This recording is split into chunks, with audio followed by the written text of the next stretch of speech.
প্রচণ্ড গরম। এই গরমের ভিতরে কি টাইসের কাজ করা যায়? এত গরম, ছাদের উপরে মাথা খারাপ হয়ে যাবে।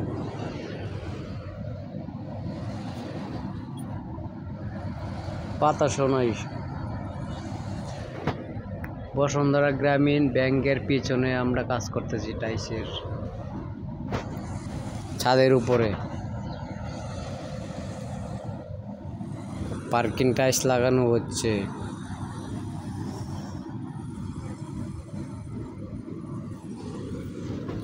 এগুলো আমাকে জোগাড়লে, এই যে আমাদের জোগাড়লে খালি সিরানের সাথে আলাপ করে।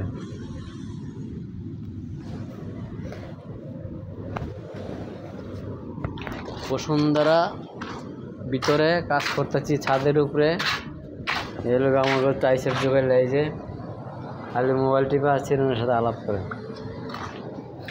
এই যে